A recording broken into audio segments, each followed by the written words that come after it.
One of my favorite parts of what I do is the planning process associated with preparing leaders for the next role. This work, typically called succession planning, often involves the use of what's known as the 9 box. If you're not familiar with it, here's a very short summary. It involves evaluating people, typically leaders, on two factors and plotting each along the axes of a grid.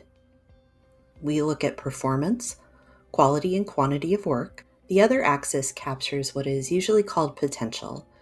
This is a bit fuzzier, but is broadly understood to be about the potential to perform or the ability to apply lessons learned across a variety of work challenges. Both are segmented into low, mid, and high, creating a box with 9 zones.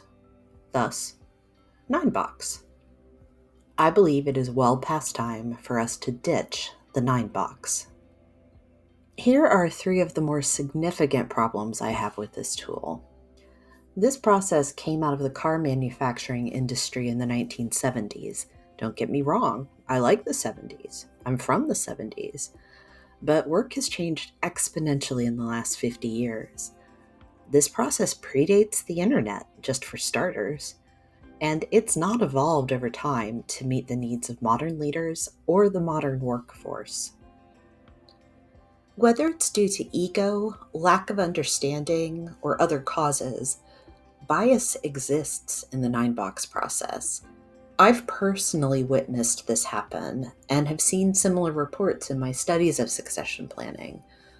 Moreover, the fact that the map only addresses 2 subjective factors, level of performance and potential, means the 9 box is inherently an inconsistent tool.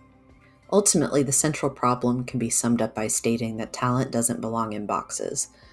Talent development and helping people navigate their careers is far too nuanced and complex to set in a box.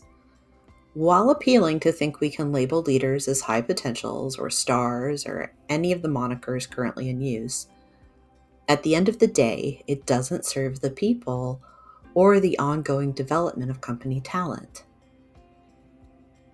So what can we do instead? I know that a short video can't address this adequately, but I do want to share a few things we need to consider when pursuing an alternative to the 9 box. An effective talent and succession planning process should address more than performance and potential. I think of this as creating gates that allow us to assess multiple dimensions of talent development. This includes a robust definition and a clear standard for performance expectations, along with other factors like individual interest.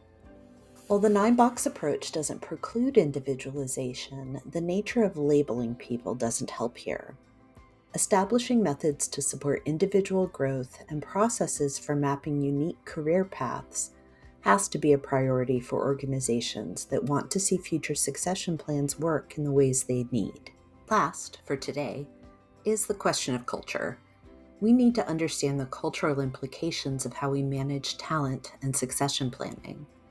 Where the 9 box review is traditionally conducted once a year, I advocate for a process that supports continuous performance and development conversations.